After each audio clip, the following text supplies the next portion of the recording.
여러분 반갑습니다. 한 주간 평안하셨습니까? 우리 하나님 말씀 갈라디아서 5장에 있는 말씀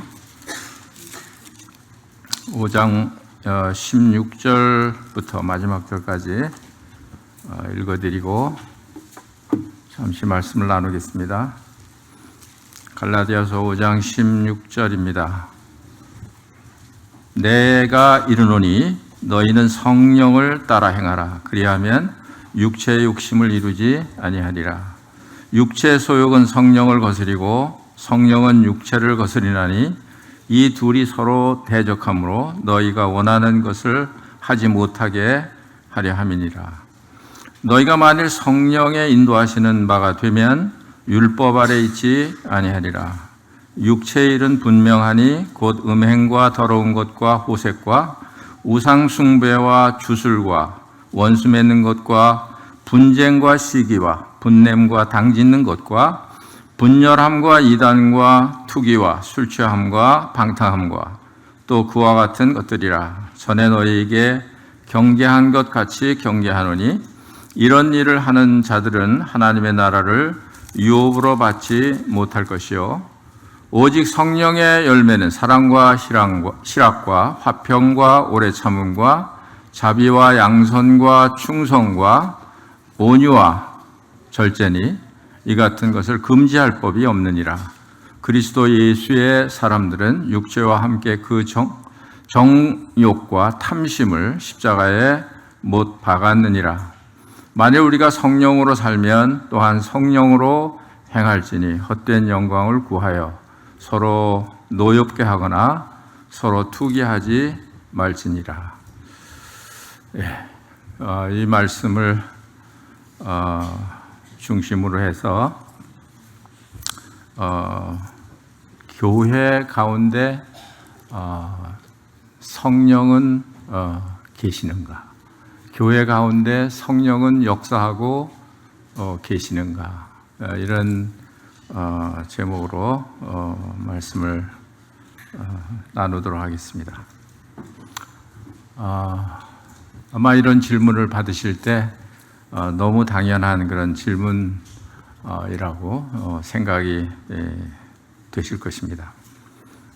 그러나 우리가 이러한 지식을 아는 것하고 우리 가운데 계신 성령님을 알고 그분을 의뢰하고 성령께서 우리 가운데 계신 것처럼 행동하는 것은 다른 문제입니다.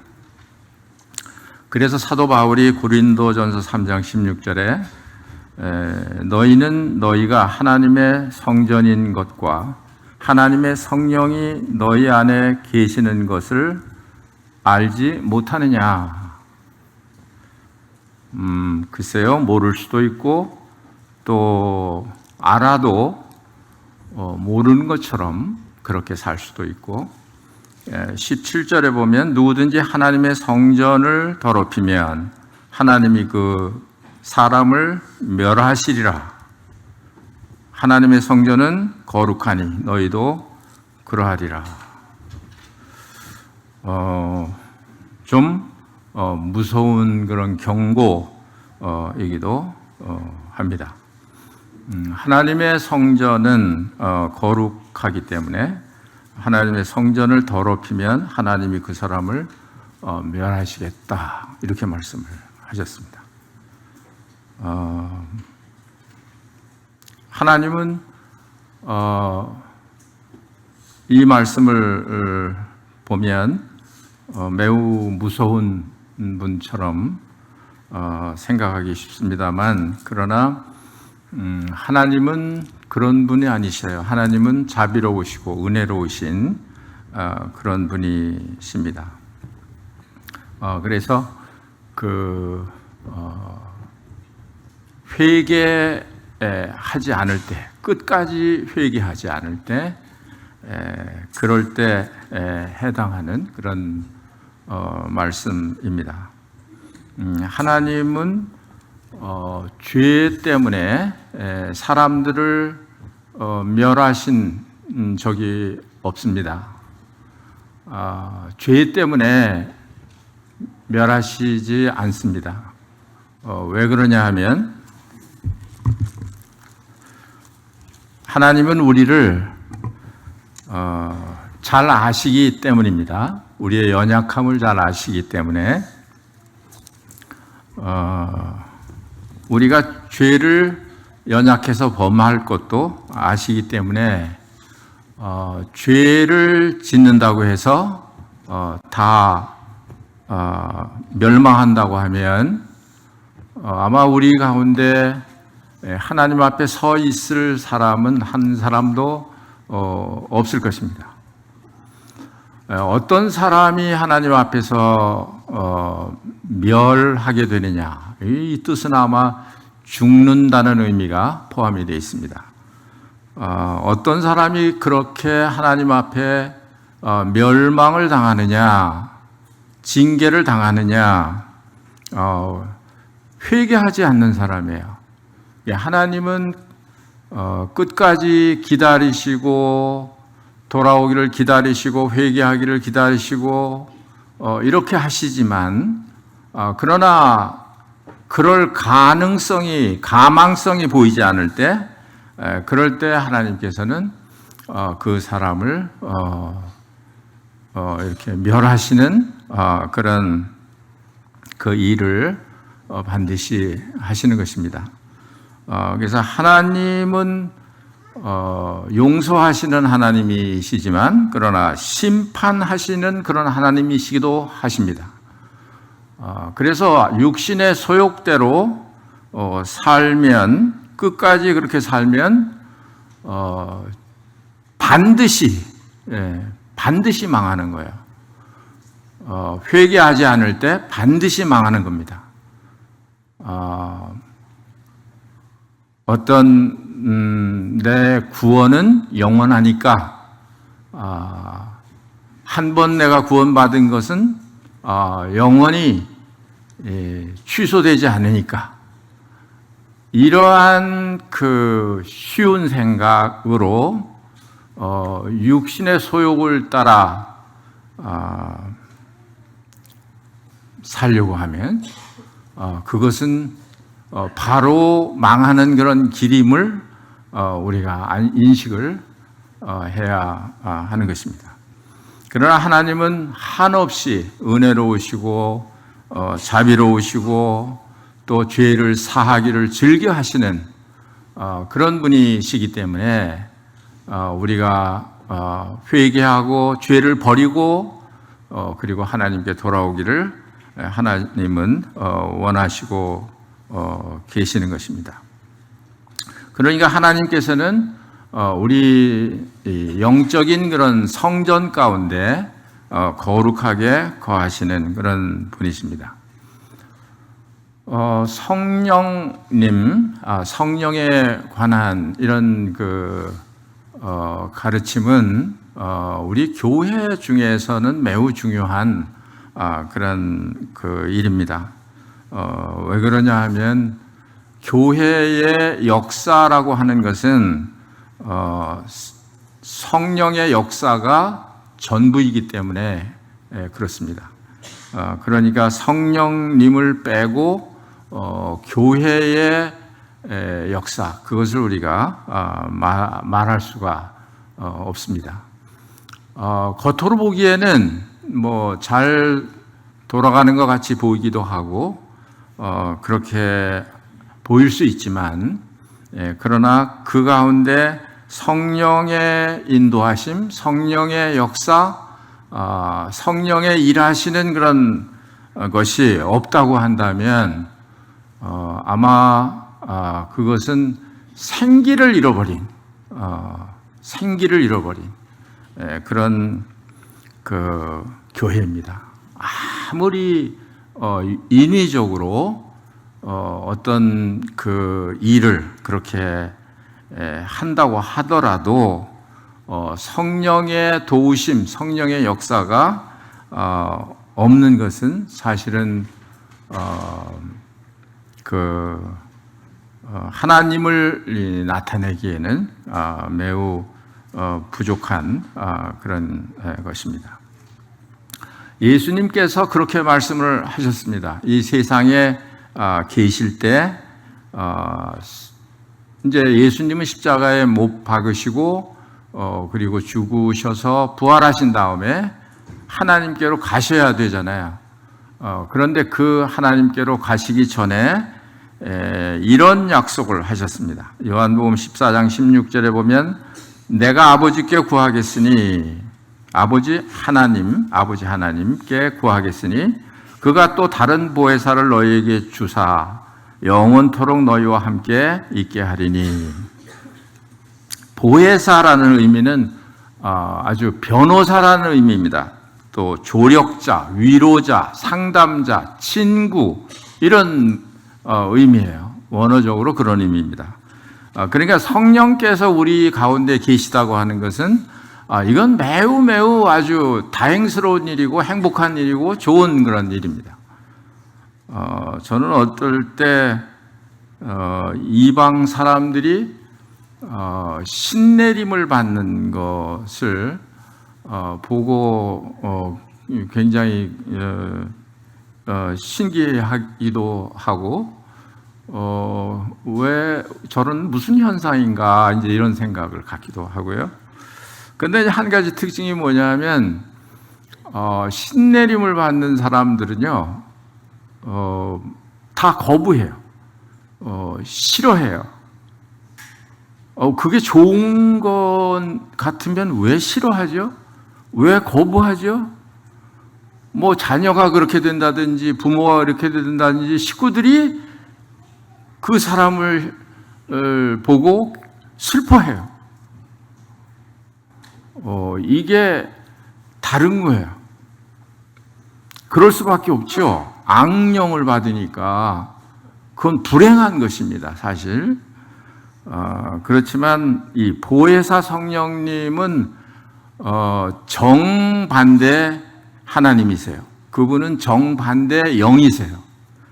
그래서 우리에게 성령의 그런 열매들을 주시고 우리를 하나님 앞에서 변호하시고 우리를 도와주시고 우리를 위로하시고 우리의 친구가 되주시고 우리 속에 우리와 함께 영원토록 떠나지 않고 계시고 이런 분이 보혜사예요. 예수님이 가실 때 그런 보혜사를 우리에게 보내주겠다. 그래서 영원토록 너희와 함께 있게 하겠다. 이렇게 하셨습니다. 또 14장 17절에 보면 그는 진리의 영이라 세상은 능히 그를 받지 못하나니 이는 그를 보지도 못하고 알지도 못함이라.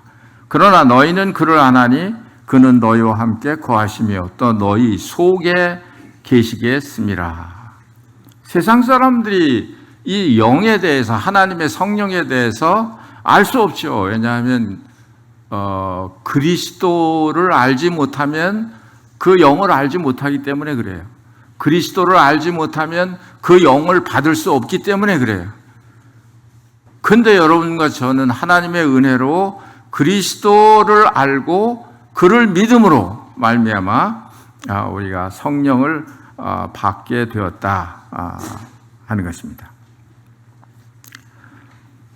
그렇게 하나님의 아들이신 예수 그리스도께서 성령을 약속을 하셨어요. 내가 가면 이와 같은 성령을 너에게 보내주겠다. 그런데 그 성령께서 언제 임재하셨습니까? 오순절 때 임재하셨어요. 예수님께서 부활하시고 승천하시기 전에 약속하신 대로 이렇게 그 성령께서 오순절에 임하는 모습을 우리가 사도행전 1장에서 볼 수 있습니다. 4절에 보면 사도와 같이 모이사 그들에게 분부하여 이르시되 예루살렘을 떠나지 말고 내게서 들은 바 아버지께서 약속하신 것을 기다리라. 아까 예수님께서 아버지께서 성령을 보내주시겠다고 그렇게 말씀을 하셨잖아요. 그 약속이에요. 아버지께서 약속하신 것을 기다리라.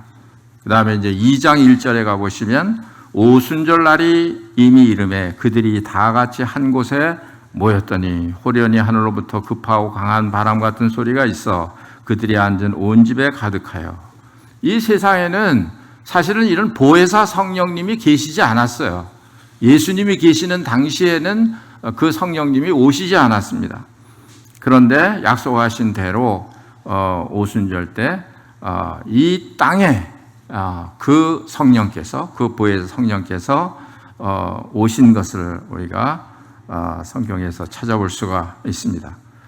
우리는 오순절 때 있지 않았죠. 그래서 오순절 때 성령 받지 못했습니다. 그러면 우리는 어떻게 성령을 받을까요?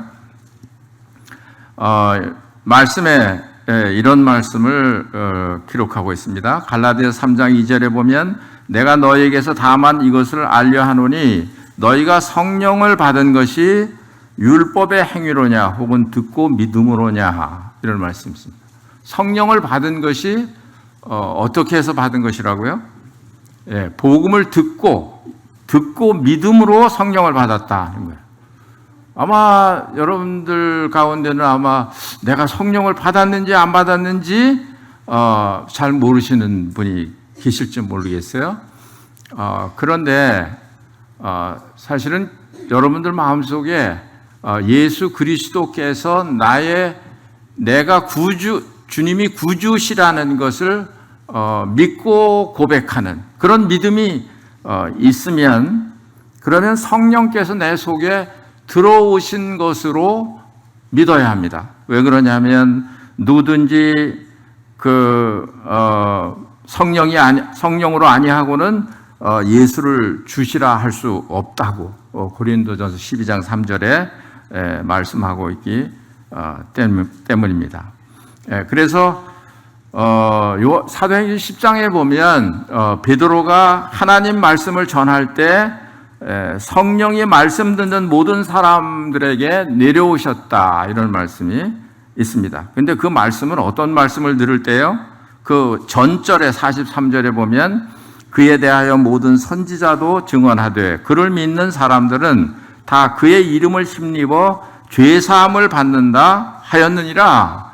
죄사함을 받는 그런 일의 그 말씀에 대해서 베드로가 말씀을 전할 때 말씀 듣는 사람에게 성령이 말씀 듣는 모든 사람에게 임했다, 그렇게 말씀을 하고 있습니다. 그러니까 예수 그리스도 죄사함에 대한 이 말씀을 듣고 그 말씀을 마음에 받아들일 때, 그때 성령께서 우리 마음속에 들어와 계시는 것입니다. 막 성령이여 오소서 해서 막 부르짖어서 성령이 우리에게 오시는 게 아니에요. 그렇게 오해하시는 분들이 많이 있습니다. 그래서 성령이여 오소서 이렇게 기도도 하고 찬송도 하고 뭐 이런 이제 그 오해들을 가지고 있는데 성령은 그렇게 막 불러서 오는 게 아닙니다. 귀신은 불러서 오지만 그러나 성령은 불러서 오시는 게 아니에요.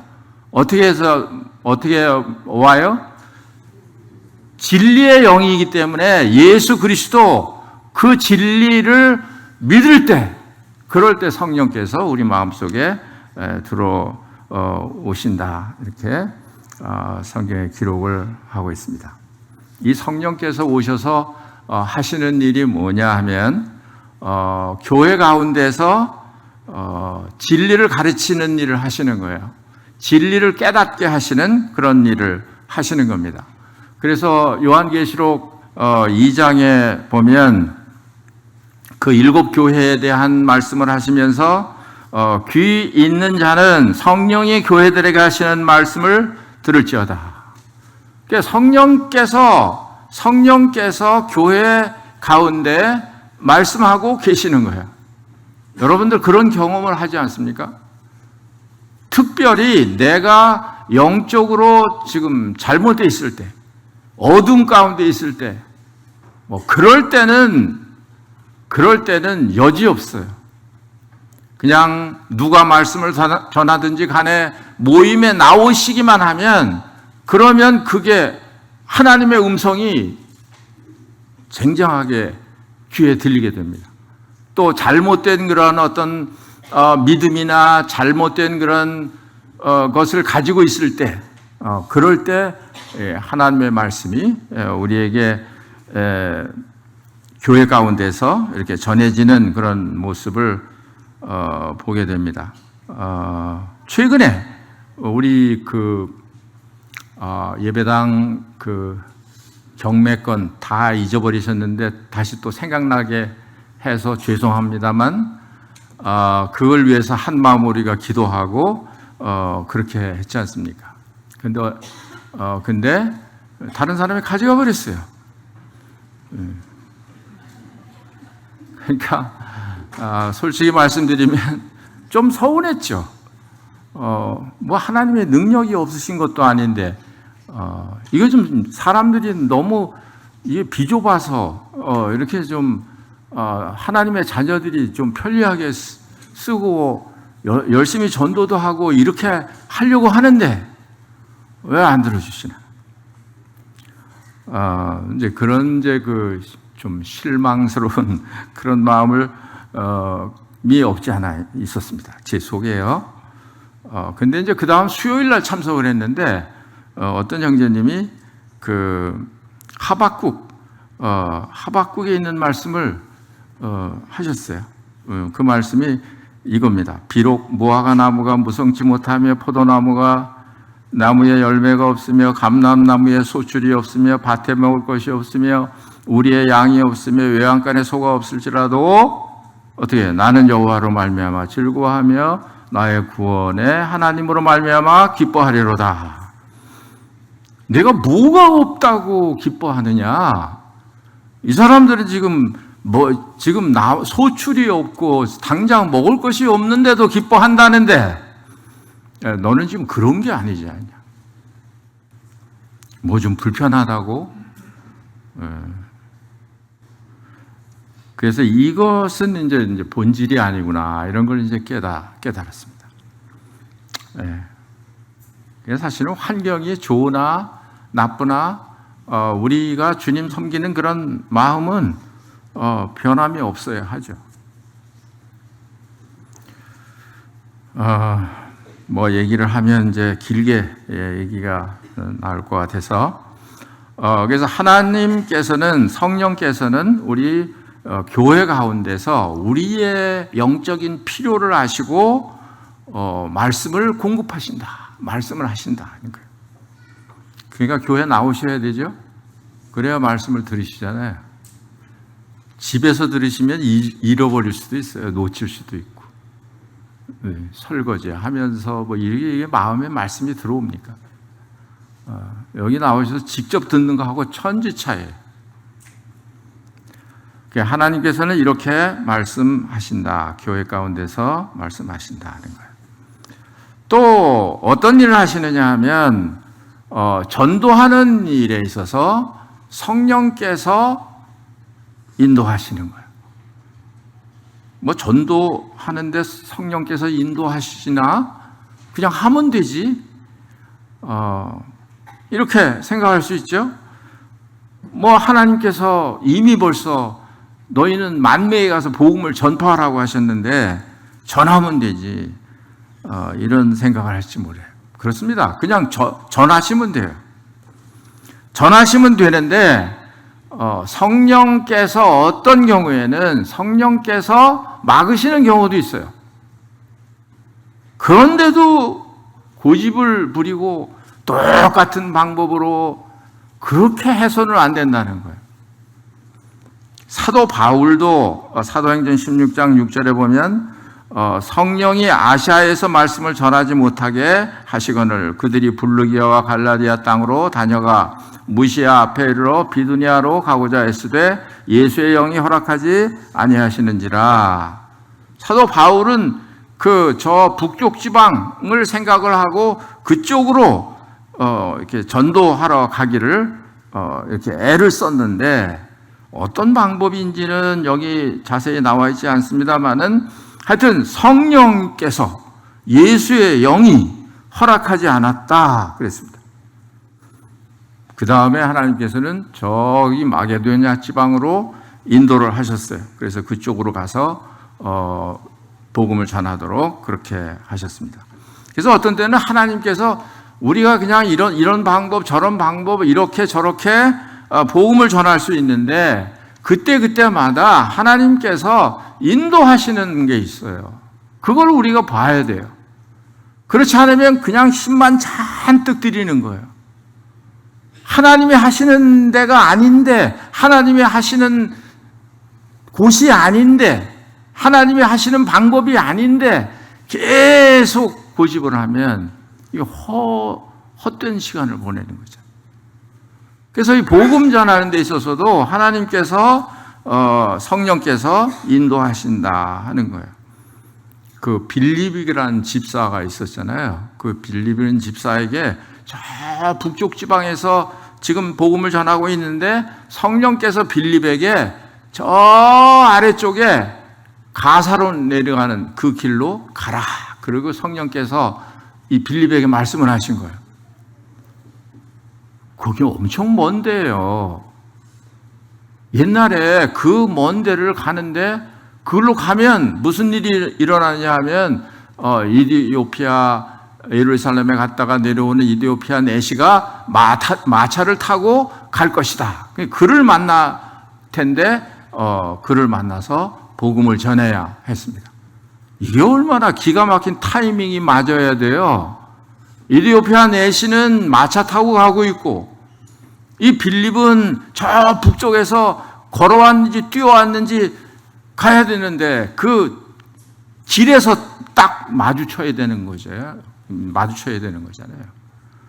그러니까 이 빌립이 그냥 말씀을 듣고도 그냥 미적미적 대고 즉시 순종하지 않았으면 이디오피아 내시를 만날 수도 없는 거예요.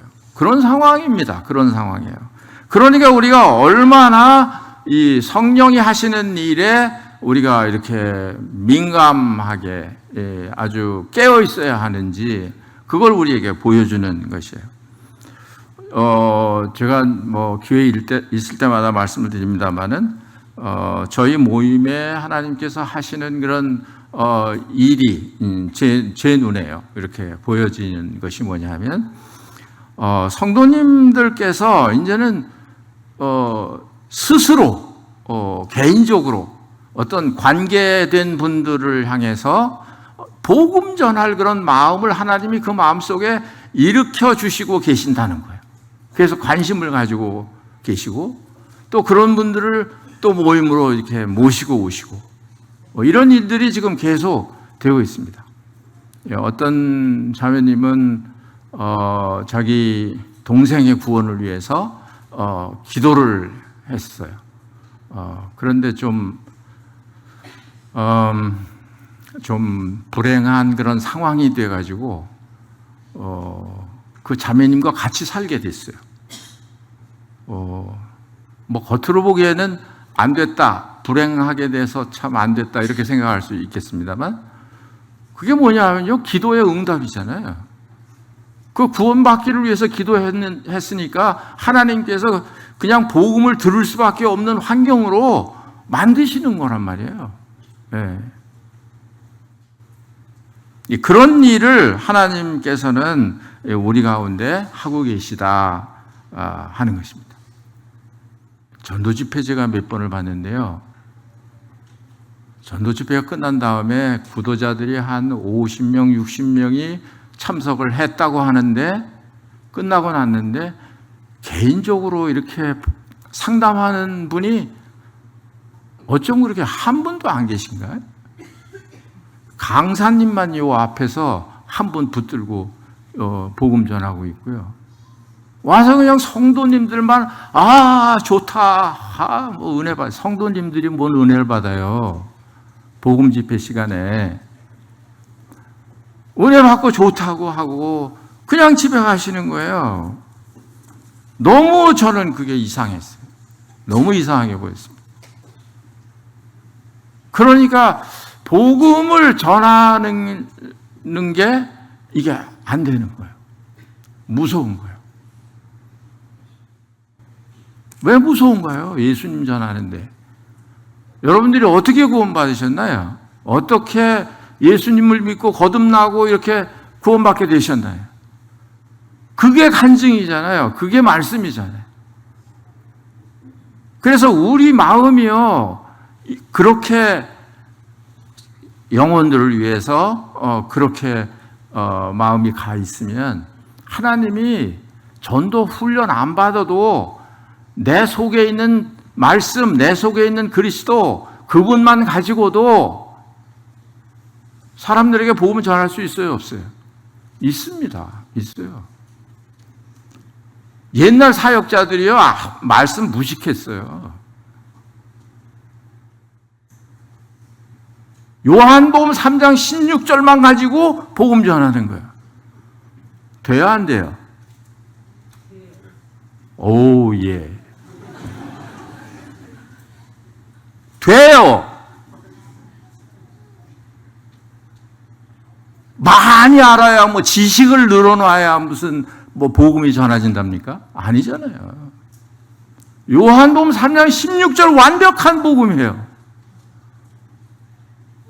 요한복음 3장 16절 모르시는 분 계신가요?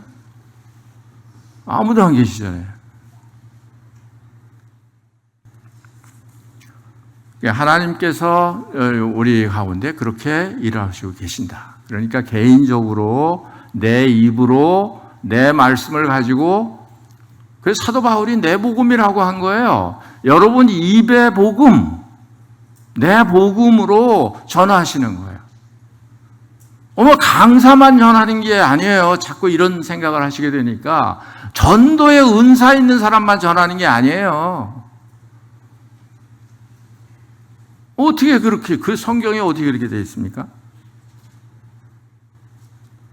성경에는 그때 사람들은 성전에 있든지 집에 있든지 예수는 그리스도라고 가르치고 전도하기를 쉬지 않았다. 그치지 않았다. 이렇게 기록을 하고 있습니다. 그게 무슨 전도자들이 한 거 아니에요. 그냥 성도들이 한 거예요. 사도들만 전했나요? 집사들이 많이 전했어요. 그러니까 이건 뭘 가르치는 거예요? 구원받은 사람이면 누구든지 다 복음을 전할 수 있다. 말씀을 전할 수 있다. 그거 보여주는 거예요.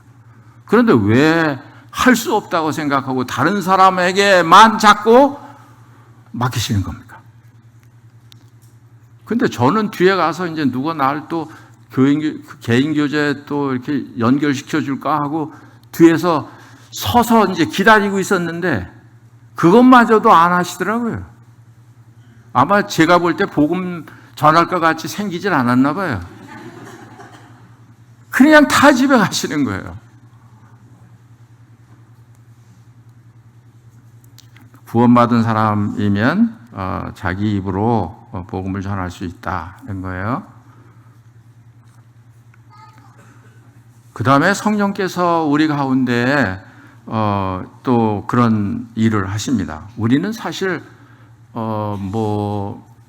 어떻게 모임에 돌아가는 것, 또 뭐 성도들에게 무슨 일이 있는 거, 뭐 이런 걸 사실 자세히 우리가 다 알 수가 없어요. 그런데 하나님께서는 그런 것들을 성령께서 알게 해주시는, 드러나게 하시는 그런 게 있어요.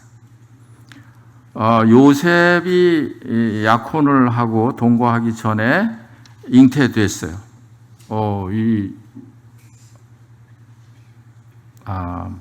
요셉이 잉태한 게 아니라 마리아가 잉태를 했겠죠. 이거 뭐 완전히 남자가 잉태를.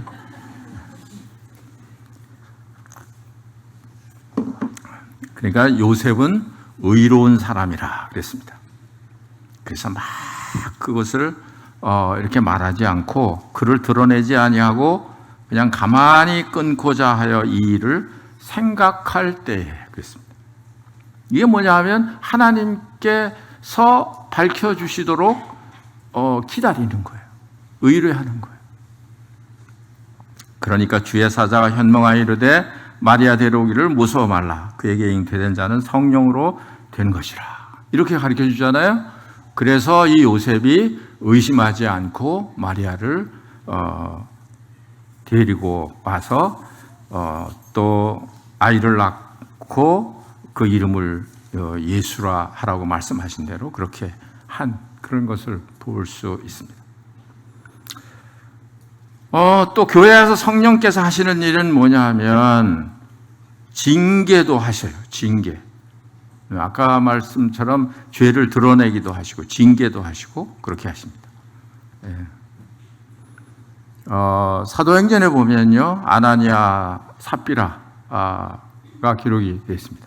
그 3절에 보면 이런 말씀이 있어요. 베드로가 이르되 아나니아야 어찌하여 사단이 네 마음에 가득하여 내가 성령을 속이고 땅값 얼마를 감추었느냐.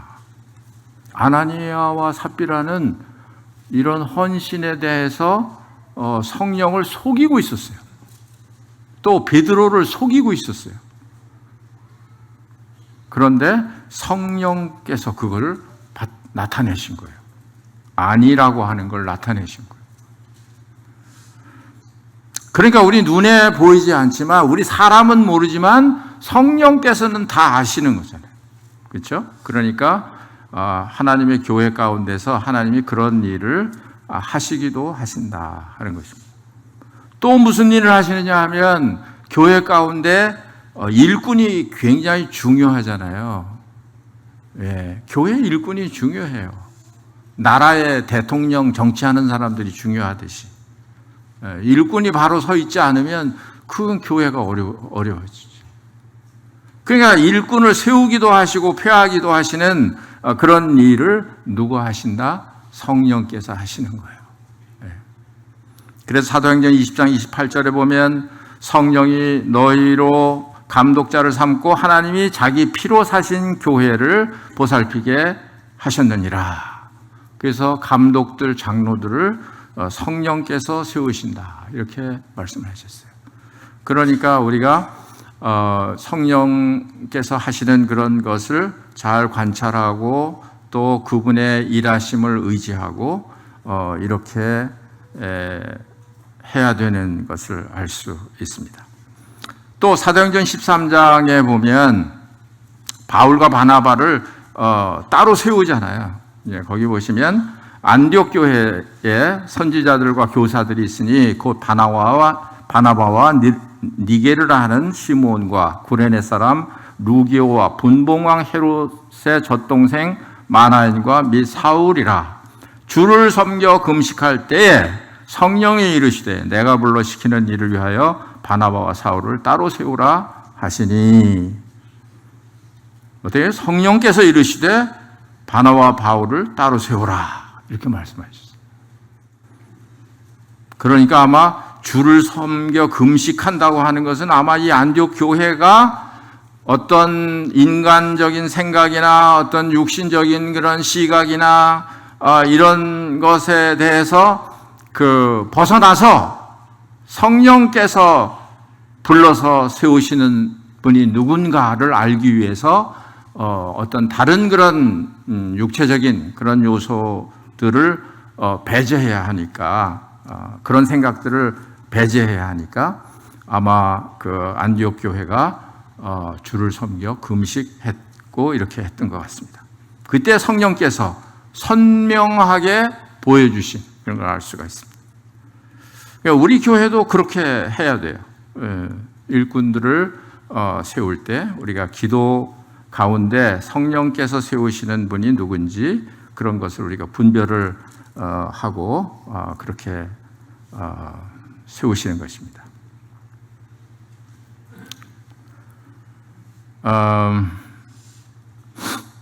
저희 모임에도 그런 일꾼들이 많이 좀 세워지면 좋을 것 같습니다. 주님의 뜻이 어디 계신지는 잘 모르겠습니다만은 교회를 또 개척을 할 수도 있는 것이고 이런 점에 대해서도 우리가 열어놓고 이렇게 기도를 하고 있습니다. 이렇게 안디옥 교회가 한 것처럼 기도 가운데 성령께서 부르셔서 세우시는 그런 일꾼이 있을 때 그거는 안 내보내면 그건 성령을 거역하는 거죠. 그렇지 않습니까? 그럴 때 이제 순종을 하는 거예요. 다만 그냥 일반적으로 어떤 되어지는 그런 일들을 볼 때 이렇게 안디옥 교회처럼 이런 모습들이 아니고 그냥 육신적인 그런 모습으로 이렇게 이루어지는 그런 일도 없지 않아 있는 것 같습니다. 어떤 사람은 그 교회 장로로 세워주지 않으니까 나는 나가서 개척할 거야 이러고 나와서 개척하는 사람도 있고, 이게 하나님의 뜻인가요? 이게 성령께서 하시는 거예요? 아니에요. 그런 건 아닌 거예요. 그래서 그런 이제 분별을 우리가 잘 해야 되고, 또 어떤 경우에는 좀 교회에서 자기가 좀 머리 노릇을 하고 싶은데 그런데 그걸 못 하는 거예요. 그건 야욕을 가지고 있는 사람이에요. 이런 사람은 안 됩니다. 이런 사람은 개척을 하면 반드시 실패할 것이기 때문에 좋은 그런 하나님의 일에 있어서는요, 그 성령의 열매가 따르기 마련이에요.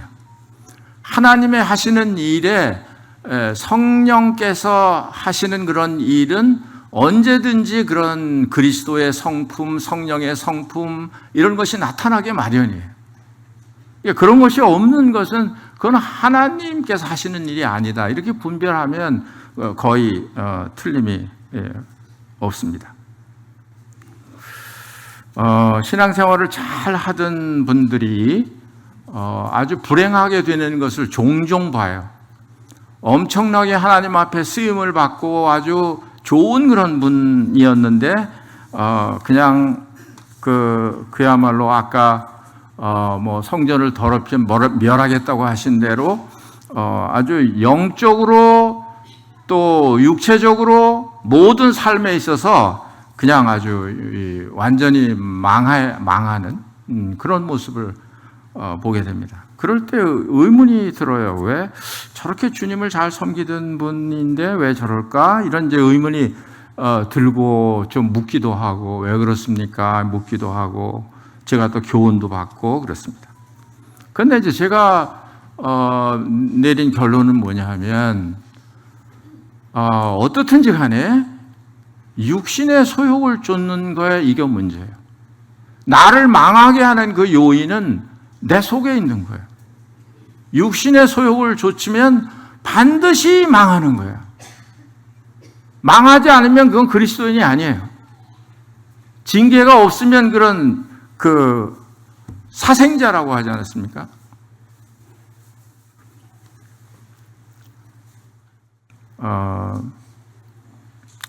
그래서 이제 그런 경우에 그런 일들을 우리가 주위에서 가끔 보기도 합니다. 제가 지금 딱 끝나면 좋을 시간인데 빨리 마지막 마무리를 하고 마치도록 하겠습니다. 제가 아까 처음에 읽어드린 말씀 가운데서 율법 아래 있는 이런 것에 대해서 말씀을 읽어드렸습니다. 지금 육체의 소욕 또 율법 아래 있는 사람, 이거는 표현만 다르지 사실은 같은 종류예요. 율법 아래 있는 사람은 육신의 소욕 가운데 있는 사람이에요. 그러니까 율법 아래 있는 사람, 육신의 소욕 가운데 있는 사람의 특징 몇 가지를 말씀드리면, 첫 번째로는 자기 의의를 세우려고 한다는 거예요. 사도 바울이 그랬죠. 하나님의 의의를 모르고 자기 의의를 세우려고 힘써 하나님의 의의를 복종치 않았다 그랬습니다. 사도 바울이 세상 일로요? 아니요. 하나님의 일로요. 하나님의 일로 자기 의의를 세우려고 그렇게 했다 그랬습니다. 믿는 사람들 속에도 그 원리는 똑같아요. 율법 아래 있는 사람, 육신의 소욕대로 사는 사람의 그런 특징이 자기 의의를 세우는 것입니다. 그러니까 자기를 높이는 거예요. 자기를 높이는.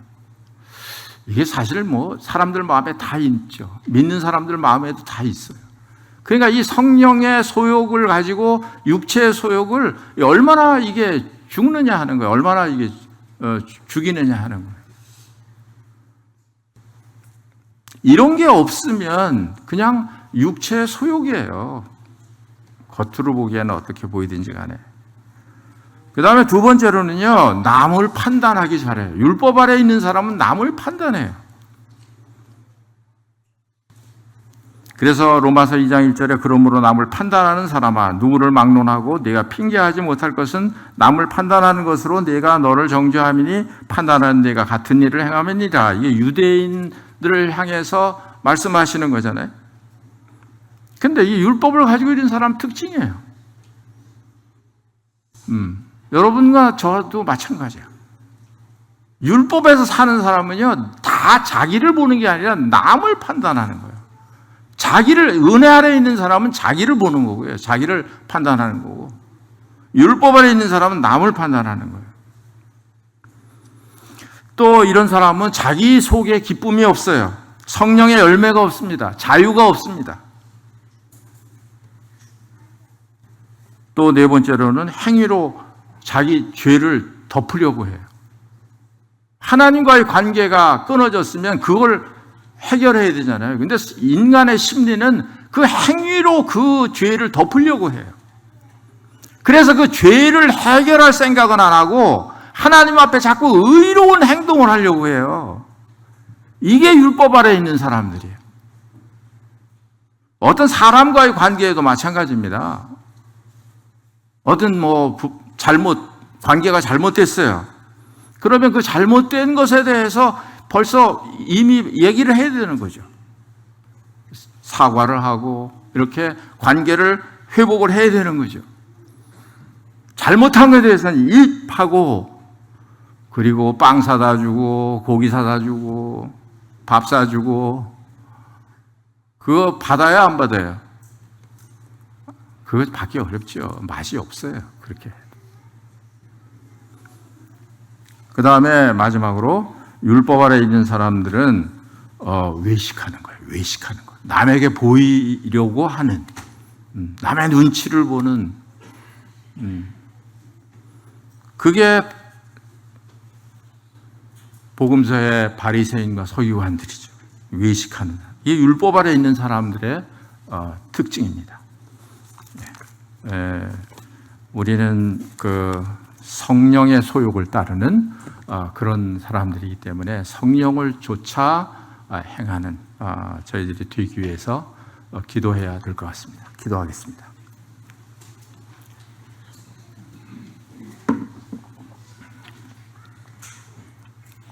아버지 하나님 감사합니다. 저희에게 하나님의 성령을 은혜로 저희들에게 부어주시고 함께 하시며 우리를 도우시고 위로하시고 우리의 친구가 되시고 또 잘못했을 때 지적하시고 책망하시고 참 이런 좋은 성령님을 우리 가운데 보내주시고 우리의 마음속에 모시게 하시고 또 저희 교회 가운데 운행하시는 것을 생각할 때 감사합니다. 아버지 하나님 저희들로 하여금 이러한 성령님을 인정하고 그리고 그분의 역사를 보며 또 그분의 역사에 순종함으로 그분을 좇는 저희들이 될 수 있게 해 주시옵소서.